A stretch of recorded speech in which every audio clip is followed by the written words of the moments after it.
news in my PJs.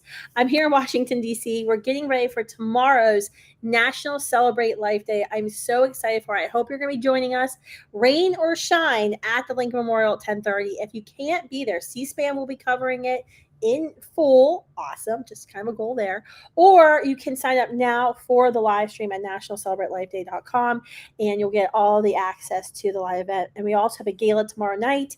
So if you're coming, it's a pro-life movement gala. It's not a fundraiser honoring the heroes of the pro-life movement. I really hope you'll be there. All right. So there's been a ton of news coming out and a lot of stories being written and published about what life has been like in a post-Roe era, in this first year post-Roe era.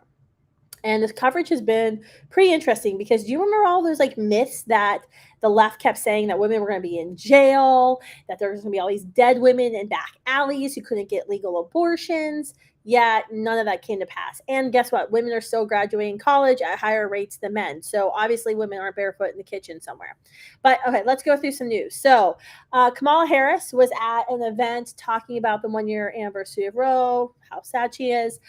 She falsely claimed in this roundtable meeting that she had been hearing all of these claims that women who are in the process of having a miscarriage, who wanted to take the pregnancy to term, cannot actually get the care they need to remove the dead child from them. They have to travel from Texas to Colorado, or Texas and Florida to Seattle. This is absolute garbage. Every pro-life law is very clear that an act of abortion, direct abortion, is killing a living human being. The act to remove a dead preborn child whose death was caused through a spontaneous abortion, which is the medical definition of a miscarriage, is not prohibited because guess what? You're not killing any babies. So good try. Once again, Kamala Harris trying to lie. Okay, fragile new phase of abortion in America. There's a Washington Post article. Yours truly was actually featured in it. Here's my quote. "I think we're farther than anyone would have expected we would be, but am I complacent with that? Hell no." Sums up and sounds like something I would say. It's a pretty cool article that interviews a bunch of different leaders on both sides of the aisle about their thoughts of where we are in 1 year of post-Roe America. My friend Carolyn Ketchner contributed to this article, and I thought it was a pretty fair article. They talked about our law in Oklahoma, which was the second in the nation's life conception law, which prevented all abortions. They're talking about the rise of chemical abortion distribution centers, and these underground networks of abortion pill providers, which is something we're very concerned about. They talked about how legal abortions have spiked in like border states, blue Democrat border states.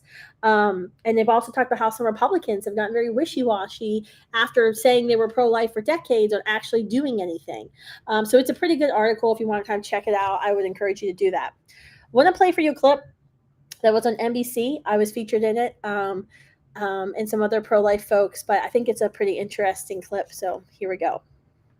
Including Carol Tobias, president of the National Right to Life Committee. I can't believe how fast this year has gone. So much has happened. We're not protecting as many of those unborn children as we would like, but we have the opportunities. We have a lot of opportunities ahead of us. I think going for any kind of national ban at this stage is not possible.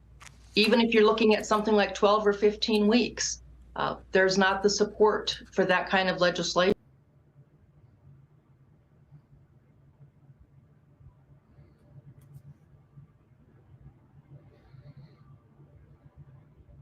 I don't really know how much I have to say about that. I have a lot, but I think I was just letting you draw your own conclusions to it. Yes, do we have votes in the U.S. Senate to pass a National Prevention Act saving babies whose heartbeats are clearly beating to be detected or are 15 weeks in utero? No, the votes aren't there. But we should definitely be working towards that. And that's exactly what we're going to be working towards in the coming weeks and months, and certainly why 2024 and what happens in 2024 is so absolutely critical. That we have enjoyed 1 year of a post-Roe America, and if the Democrats and the left gets their way, they will codify what they're going to do, something called codifying Roe, pass the Women's Health Protection Act, which will actually go further than Roe, that would mandate abortions up until the moment of birth in every state, taxpayer funded. That is what we must stop as a pro-life movement. That is why we're gathering tomorrow at the Lincoln Memorial. That is why we are calling everyone in the pro-life movement to stand up and to join us and to demand protection at conception. Every human being is a person and should enjoy equal protection under the 14th Amendment. Life is the fundamental human right which our country is founded upon, and we need to be working towards getting those 60 votes in the Senate, and honestly getting the votes all the time, getting votes taken, bills introduced as much as we can to get legislators on the record. We must never ever give up. And if you are, a candidate running for federal office and you don't believe abortion is a federal issue, you shouldn't be running for office. So, all right, I'll see you after the Dobbs anniversary as we enter year 2 of Post-Roe America.